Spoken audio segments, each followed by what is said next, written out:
All right, preseason week 2 is upon us. Some big takeaways and surprising rookie performances in that Browns-Eagles game Thursday night, and what to watch for in all the rest of the preseason week 2 slate coming up on today's Peacock and Williamson. NFL analyst Brian Peacock and former NFL scout Matt Williamson bring you expert NFL analysis every day in less than 30 minutes. Get an inside look into the NFL on the field and in the front office. With elite breakdowns, next-level analysis, and in-depth information only for the real NFL fans. This is Peacock and Williamson, and it starts now.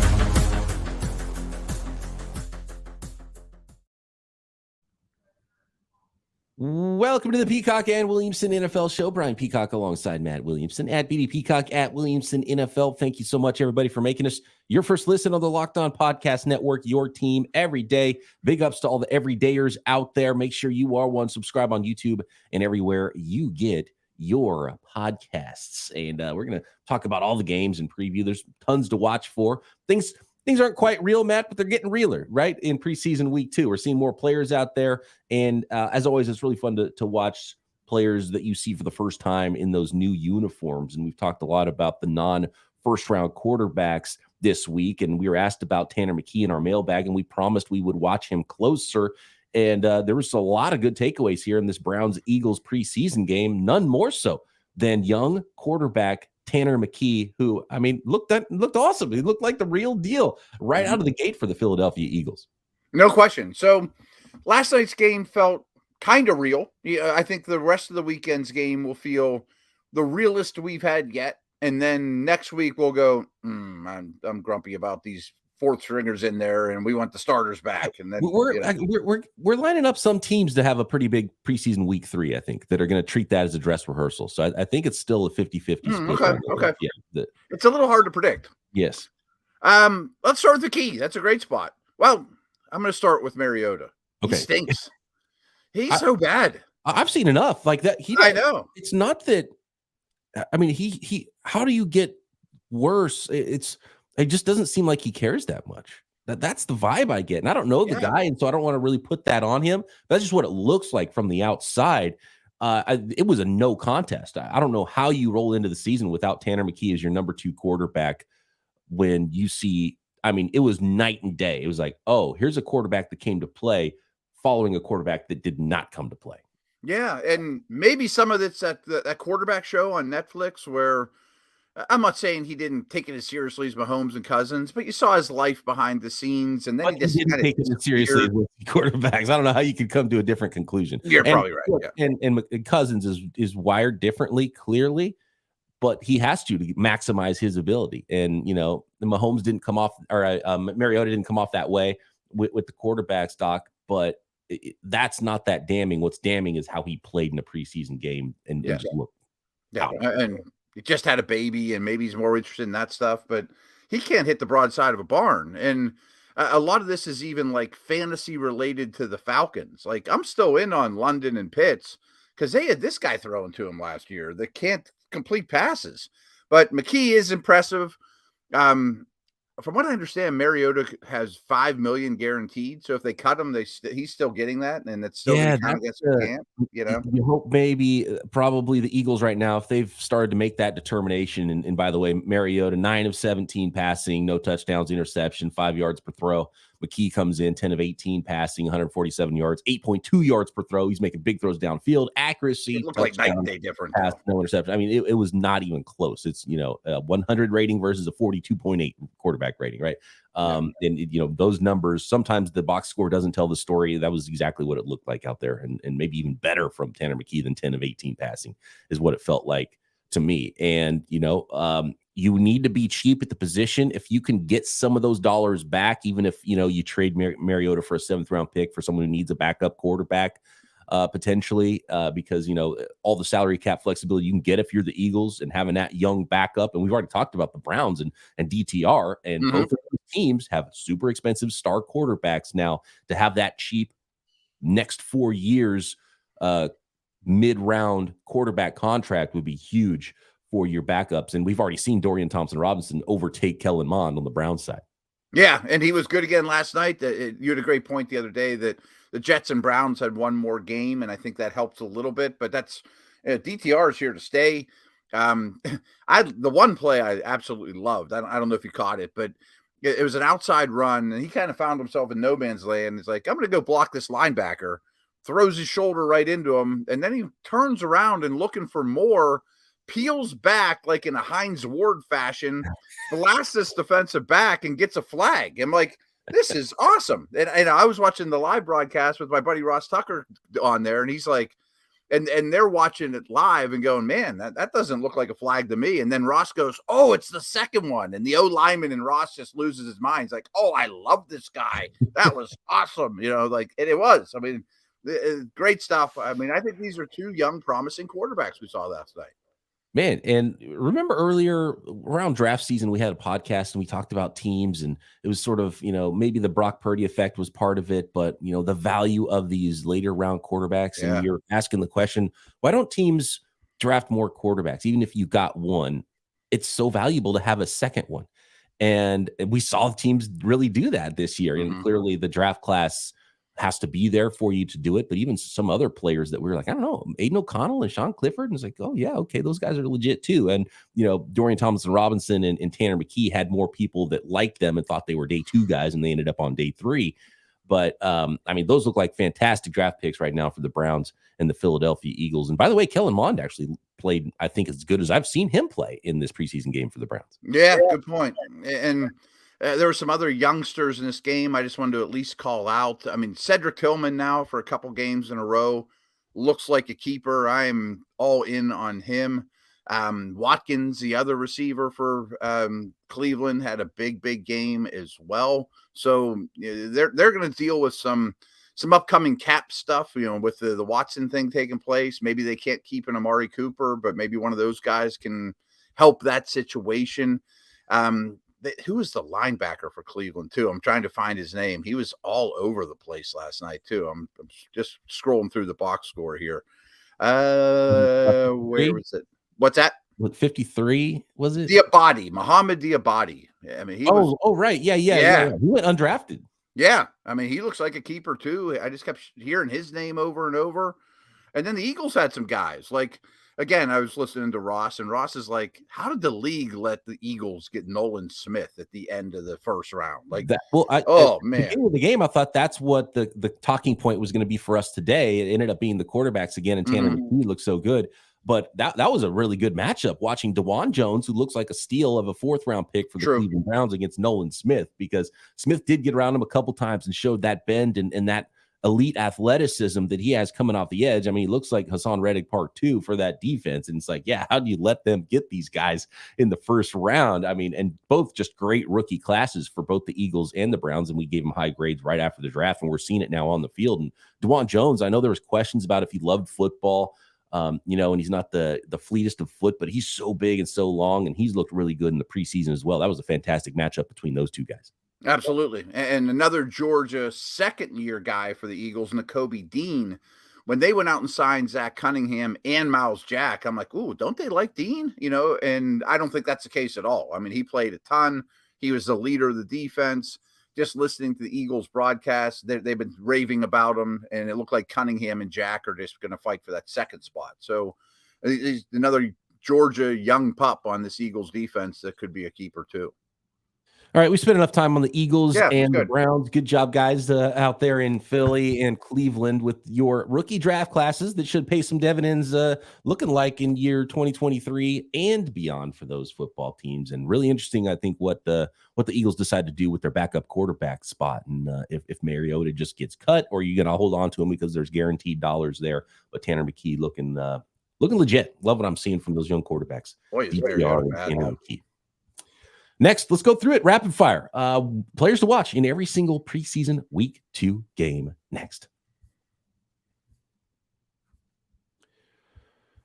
Today's episode of Peacock and Williamson is brought to you by LinkedIn Jobs. These days, every new potential hire can feel like a high-stakes wager for your small business. You want to be 100% certain that you have access to the best qualified candidates available. That's why you have to check out LinkedIn Jobs. LinkedIn Jobs helps you find the right people for your team faster and for free. We talk so much about team building here on Peacock and Williamson, and when it really matters and really counts, you have to find the best people to help the other people do their jobs, right? We talk about how a quarterback needs an offensive line and pass protection so you can showcase how good the quarterback is so he can do his job. And it's the same for your small business. So why not go to where the most people, the most job seekers already are, like LinkedIn? And all you do is you add your job to the purple hashtag hiring frame to your LinkedIn profile to spread the word that you're hiring. Simple tools like screening questions make it easy to focus on candidates with just the right skills and experience so you can quickly prioritize who you'd like to interview and hire. It's why small businesses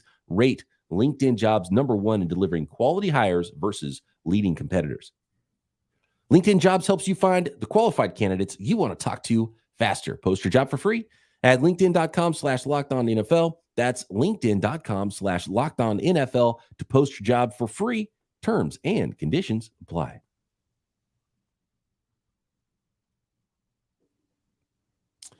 All right, here we go. Let's roll through this. A couple pretty good Friday games here on the NFL schedule, Matt, and that begins with the #1 pick in the NFL draft this year, Bryce Young and the Carolina Panthers at the New York Giants. Who's your player to watch? Yeah, my player to watch tonight is Axl Rose and Slash. I'm going to GNR at PNC Park, brother. So these I'm going to have to catch up with these tomorrow, late morning. I'm a little bit worried Axl Rose might give you the Marcus Mariota treatment tonight, man. He's been kind of like past his prime for decade, maybe multiple decades at this point. But get your as long as there's one guy shredding in a top hat and Axl Rose can still get up there with the squeal, I think it'll be a fun time. I'm sure we'll have a good outing nonetheless. So but back to this game, I want to say both offensive lines. The Giants to me need their right tackle, Neal, to really start to look like a first-round pick. I'm excited to watch Michael Schmitz at center. Their guard situation's a little questionable. And then that Panthers O-line was flat out horrific in week 1, and I think it's much better than that. But it was, a bad opening preseason showing for that group. Yeah, and how about one of Bryce Young? And, of course, Bryce Young's the player to watch in this game. And, young players, you just want to see – slow growth, and you want him to look like he belongs in the NFL. And you don't want, guys like DTR and Tanner McKee looking better than the #1 pick in the draft if you're the Panthers. So, make it, you want him to look like he belongs. And I want to see, where the ball's going. It really looked like he was going to look, I think I get the feeling Adam Thielen's going to be his whoopee, in this offense as a rookie. So I want to see if that continues or if they work Jonathan Mingo in. So Mingo's another one too. He's going to be kind of a slot guy, #3. He got the start, but it was a 3 wide receiver set they started with the Panthers. So is Mingo going to be a real featured player? He hasn't gotten a catch yet in the preseason, so I want to see that as well with the Panthers. Good one. Yeah, I'm excited to see him get an end around, a bubble screen, things like that too, Right, exactly. The Cincinnati Bengals at the Atlanta Falcons Friday night. Desmond Ridder. I mean, come on, let's go. Young quarterbacks. This is, and like we mentioned, like maybe there's a little bit more there with Ridder because did Mariota really I feel bad for kind of crushing Marcus Mariota right now, but how bad was Mariota last year? Because he wasn't good, he wasn't great, but was it a situation where it's like, oh man, okay, yeah, we've got an opportunity to get so much better at quarterback with our 3rd round quarterback that we just selected last year. I mean, I think he'll be better than Mariota, and he was even as a rookie. So I'm not saying he's the answer. One thing, though, I don't understand why Arthur Smith wouldn't have played Ridder in week 1. I mean, it's not like he's out of the woods. It's not like he's Tom Brady. I mean, I would play him as much as humanly possible. I think it's more about he wanted to rest the rest of the starters, and if you don't have the one O-line in, that you don't want to put your one QB in. I think is probably what it was, and we might see them out there a little extra this time just to make sure that Ridder gets his work because you want the ones to be out there with him. So this also brings me to Zach Taylor, because last year, if you remember, Burrow had an appendectomy, and none of their offensive starters played a snap in the preseason except for the left guard or whatever guard, Volson, who was like fighting for one spot. There was 10 spots set in stone for the Bengals at this time last year, so he sat them all. And in week 1, the Steelers sacked Burrow like 8 times, and they looked horrible. Like the Steelers couldn't have got them at a better time. And then they struggled again in week 2. Like, I'm hoping for Taylor's sake, he just doesn't do the same thing just because Burrow's out. I mean, play your dudes a little bit because we saw how bad it treated him last year. Yeah, or do you have sort of does it, seeing someone like Burrow get hurt scare you away from playing guys even more too? I mean, it might. That's what I mean. Yeah. I mean, like, not only boy, because your one's not out there, but because you don't want to get other guys hurt. And so, yeah. And who are the other quarterbacks for the Bengals? Are they quarterback shopping potentially for that backup spot, that number 3 spot? Is Burrow going to be back for sure for week 1? I really thought like Teddy Bridgewater would end up there after the news of the calf injury showed up, but they're going to roll with Simeon until further notice. They could regret that too. I mean, as competitive as the AFC is in that division, I don't want to start out 0-2 and then finish strong, you know? Moving along to the Jaguars and the Lions, the Saturday schedule of games of preseason week number 2. And it sounds like Jameson Williams is going to get shut down here, and we won't see him again until after his suspension. And he hasn't had a great start to his career when he's been on the field either. It's kind of like him and Trey Lance have had these insane beginnings to their careers where they can't get going. Can't get going, right? I mean, they're just going to fizzle out. I mean, that's usually the league chews you up and spits you out. And good point on Williams, because they need other receivers in a bad way. I mean, St. Brown is wonderful, but he's got a small injury right now. The rest of their pass catchers at the wide receiver position in particular are stinky. Well, and I think there's some correlation with the Lions offense and the Falcons offense. And this is the direction a lot of teams are going in the NFL. It's that positionless football. We're going to see running backs, tight ends involved in the passing game, getting the ball out of your quarterback's hands into playmakers' hands. And so I'm kind of looking at that angle for both the Lions and the Falcons here. Keep an eye on Tank Bigsby too. He ends up on my fantasy teams every draft. So I think he could be impressive. Just shout out to Underdog Fantasy. Just drafted Tank Bigsby in my best ball slow draft last night. He might be my most heavily owned player or second most, and through like a dozen drafts. I went rookie late in that draft. I got Tank Bigsby and Tank Dell. Actually, I went double Tank. Tanking it up. Back-to-back Tanks in my basketball league. And that brings us to the Texans. Tank Dell. I mean, let's go. Let's see it. He was 5 for 85 and a touchdown. He looked untouchable. And it's one thing to get camp reports when you're in shorts and you can't hit guys. And, the little quick guys always look great. Like, oh, nobody can stick with Tank Dell. But to see it in full pads, full hitting, full speed in a preseason game, that was awesome. See if he can continue that. And who knows, maybe he's the new number 1 for the Houston Texans now. Yeah, definitely a guy to watch. I'm also really going to watch, especially with the Armstead injury. If something derails the Dolphins offense, I think it could be their O-line.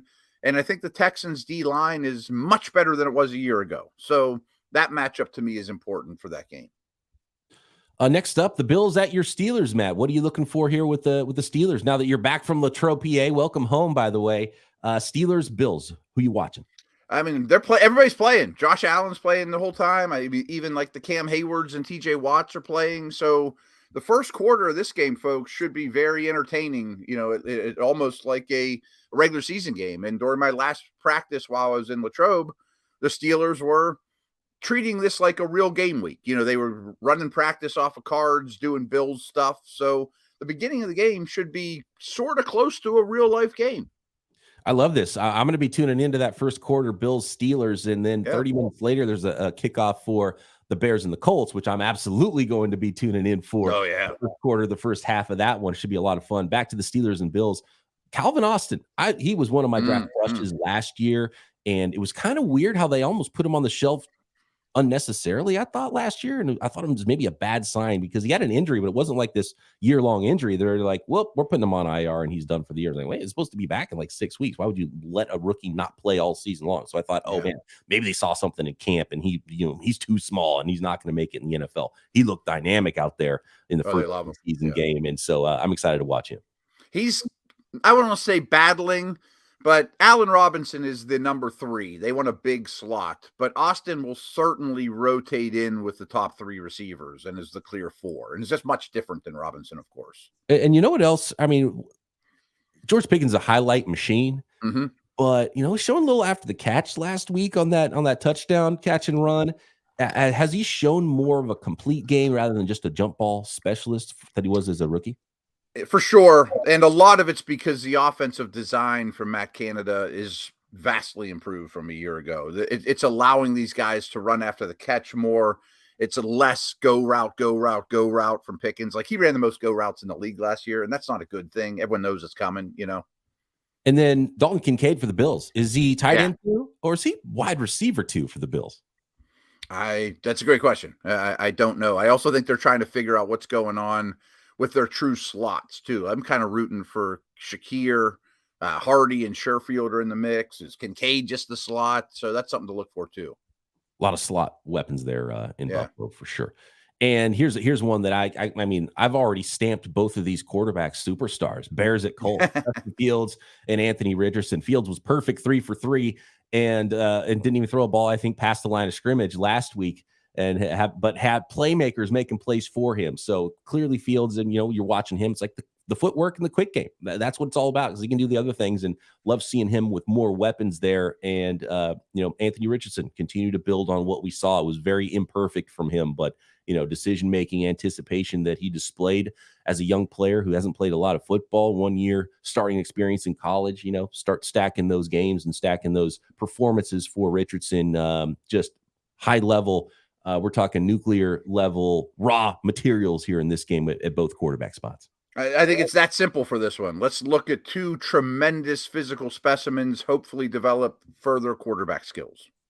All right, the rest of the preseason week 2 schedule. Who to watch next?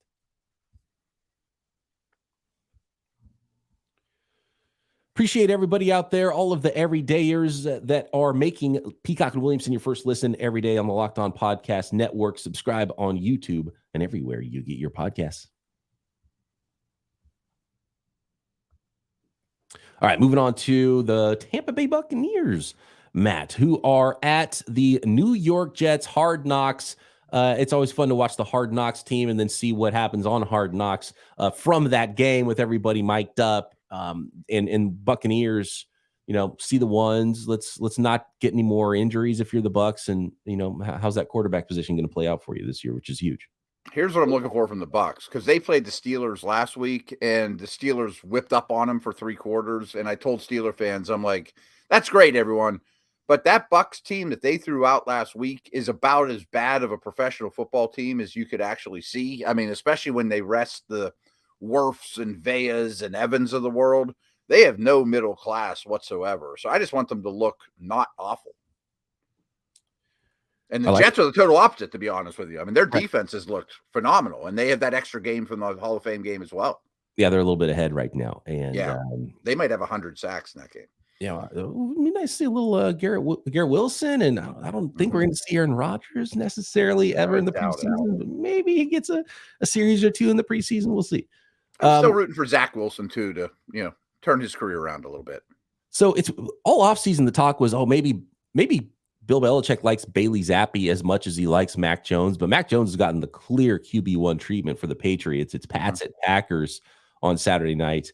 And, I want to see what Mac Jones looks like when he gets that first initial action, what Bailey Zappi looks like for the Patriots. Maybe some clarity on the pass catchers for the Pats, and who you might even, if there's anybody even worth having in your fantasy leagues. Yeah, I don't have a ton of keys. I mean, the Patriots defense looked really good in week 1. And I think it will all year, but there's a lot of questions on offense. And I guess this one's as simple too as Mac Jones, Jordan Love, to a much lesser degree, Zappi and Clifford. They continue to have, a little bit of momentum to them. Yeah, Sean Clifford, he's been getting a lot of buzz, and he hit Dontavian Wicks on a nice game last week as a 5th rounder who's kind of buried on that depth chart with such a bunch of young talent on that Packers receiving corps. He's another guy I'm looking for. Yeah, good one. Tennessee Titans at the Minnesota Vikings. What are you looking for here, Matt? We touched on this earlier in the week that I thought Malik Willis at least took a small step forward from last year. He's the forgotten man, but Levis was really rough in their opener. I mean, I'd like to see both those guys look like they belong. Like I say this a lot for young quarterbacks, and Willis didn't last year. Do you look like you belong? There's nothing scientific to that scouting method at all. But when you're out there on the field, do you look comfortable? Do you look like you belong? Yeah, because that'd be nice. One of those guys needs to be able to play a football game and be the number 2, and you're one play away from being the number 1 in that case. Absolutely. And I'm also interested in the Vikes D. I mean, this Flores system, to me, I think he's a tremendous coach, but I just don't think he has the horses to run it. And how about that backup running back situation? Chestnut, who's I think really underrated, might be the number 2 there for the Titans, and Tyjae Sharp, and how they mix in if there was to be an injury for Derrick Henry. And Ty Chandler as well. He kind of carried the load for the Vikes as a number 2. I mean, that wasn't as clear before this preseason. Yeah, we're looking for deep sleeping running backs there in the Titans Vikings game. Handcuffs. Yep. How about Chiefs Cardinals, Matt? Well, we got the worst team in the league against the best team in the league. What does that mean in week 2 of preseason? I mean, the Cardinals are going to win 35-3. Exactly. I mean, Mahomes played last week. Will he again? I don't know. I got one for you. Michael Wilson, wide receiver for the Cardinals. Ooh, real good one. I was going to say Sky Moore, but Michael Wilson's a really good one. Nice. Speaking of best ball draftees by yours truly, Sky Moore. I'm all about him this year in fantasy football. I own him a lot too. He might be their number 1 receiver. I don't trust Kadarius Toney ever. No, and his style of play is different too. Yeah. It's let's force the ball to him rather than the natural flow of the game. And I want that number 1 natural flow of the game receiver. Could be Sky Moore this year. Big year 2 for him. Yeah, I like the Wilson call for the Cardinals. Maybe the first tight end drafted last year, Trey McBride, looks like a foundation piece over these next couple of weeks. Maybe. That's a good one. Denver Broncos and the San Francisco 49ers. Kyle Shanahan said we might see Brock Purdy and the ones out there for a series or 2, but it's going to be a whole lot of Sam Darnold and Trey Lance. And so, that's the price of admission for the 49ers. And then, obviously, what's Sean Payton doing with Russell Wilson? Does that look like it's turning around there in Denver? Yeah, I mean, frankly, I'd like Lance to look like he belongs. I'm rooting for him too. It's been a rough outing, kind of like we mentioned. Any other Denver notes? I mean, you previewed this game a lot more than I have. Do they play in their dudes? Is Wilson going to play? I mean, do you know the answer to that stuff? Yeah. Denver's going to play their guys. I don't know how long. If it's going to be a full quarter, or if it's going to be like, a couple series or something like that. But Javonte Williams. That's the one I wanted to talk about. Yeah. I didn't think he'd be in the mix until Halloween. I mean, he's way ahead of schedule. Are they lying to us about what he is, or am I drafting him early in my fantasy league and going to love it? I'm curious about that one. Oh, and by the way, as is any year, and we're talking sleeper fantasy running backs, always look for who Kyle Shanahan's like number 3 running back is, and it's Jordan. I think it's gonna be Jordan Mason this year. That's the guy, and so watch him run angry. That matters. Yeah, that absolutely matters. Raiders and Rams, the former team of Los Angeles against the current team that was a former team of Los Angeles, and Stetson Bennett, I think, is a fun one here. I mean, you don't want to just pick the rookie quarterbacks for all these teams, but there's a lot of those good rookie mid-round quarterbacks here. Aiden O'Connell maybe played the best of all of them in preseason week number 1 for the Raiders. Yeah, exactly. We had that conversation earlier in the week about the not as touted rookies. Well, these are 2 at the top of the list, so I think both should play a lot. If I'm the Rams, fan here, I'm looking for, how about a little continuity on the O-line? Their O-line, I knew it was injured a lot last year, but I didn't know it was the most injured offensive line since Football Outsiders charted these things since 1980. So that's not so great. And how about 2 or 3 defensive players sticking out for the Rams that aren't named Aaron Donald? Yeah, somebody that looks like they're an NFL starting player. Right. Like, okay, maybe we have a linebacker or a D end or what, Cowboys, Seahawks. What are you looking for, Matt? A name I thought was really interesting too is Damone Clark. Remember the linebacker from LSU? Missed all last year. I loved him coming out of LSU. He's big. He's like Van Der Esch size. And you had to redshirt him. So instead of a 2nd round pick, they got him in like the 4th. Well, the buzz around him has been tremendous. So he's a guy to watch for me for sure for the Cowboys. I'm watching the running back situation closely for the Seahawks, and staying with running backs. Deuce Vaughn. It's just fun to see him because he was small, and he looked like a video game character out there, right? Looks like someone's kid got loose. He's so small, but man, 8 carries for 50 yards and a touchdown last week. Yeah, keep it up. That'd be great. He was a fun story. Can you string a few games together being a fun story? Yeah. Are you a fun story? Are you going to have an NFL career for a while? Right. Well said. Sunday, we've got the Saints and Chargers in primetime. Struggling on this one a little bit. Actually, I got two good ones here. Okay, good. A.T. Perry Saints wide Yeah, receiver. I cannot believe he fell to the 6th round. This guy's ready to play now. I think he's going to make an impact for the Saints as a rookie. He's tall, lean, just a smooth wide receiver, can go get the football down the field and can get open in that, intermediate to deep area of the football field. Had a touchdown catch last week. Jake Hayner's another one. Those mid-round quarterbacks to watch there for the Saints. And he was a favorite of mine out of Fresno State in this year's draft. And then for the Chargers, how about this guy, Matt? CJ Okoye. Ooh, look at you. Wow. International pathway program for the NFL. And I think every team, I know the 49ers have one, Alfredo Gutierrez, who's an offensive tackle for Mexico. And, you get a free extra player on your training camp roster. Doesn't account against the 90 that you bring to camp. And he's been around the 49ers for a couple of years and is a really good story. How about this one, though, with Basil CJ Okoye? And he is 6'6", 6'7", 315 pounds. He played football, he played basketball growing up. He never played in a football game. Last week was the first football game he ever played in, and it was in the NFL. And he got a sack. And he looks like a guy that you would think would be developed as an offensive tackle. But I think it probably takes too long. And so he was the MVP of the NFL Africa combine training camp. He started training for football in January of this year. He's in the NFL currently, got a sack, and he didn't even know that you flip sides after every quarter in a football game. It was his first football game live. It was an insane story. Wow. I'm sure they'll feature him tonight or that Saturday night on the broadcast, Sunday, whenever that is. That is awesome. And I guess you're right. O-line is so much technique. At least a D lineman, you could just be like, sick him, go get that guy. So wow, that is a cool story. Yeah, out of Nigeria, a really cool story. I love hearing that one. And how about all those guys that didn't get a shot and can't play in the NFL that played a lot of football their entire life and worked every day? And this one guy shows up from Nigeria. He's like, well, guess what? I'm 6'6", 315 and athletic, and I'm in the NFL now. And this game's easy. Huh? Here we go. Boom. Who knows? Maybe he'll be a star. Yeah, and maybe maybe he's getting his feet wet on the D line, and they say, maybe we'll cross train you and see when you have a full off season, we'll try to, once you learn about football, maybe play a little offensive line. But I think it's a lot harder to learn that side, and so much you have to know on the O line to just start from scratch. Yeah, 100%. Last one, we got Monday Night Football, Matt, and it is the Baltimore Ravens and the Washington Commanders. I'm getting kind of worried about the Ravens defense. This Humphrey injury.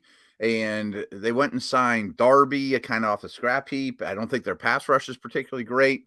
But I think we have to focus on, are they going to have, whether it's Zay Flowers, Odell, and Bateman or not, are we going to see a lot of 11 personnel, 3 receiver sets, just the style of how they go play football on offense?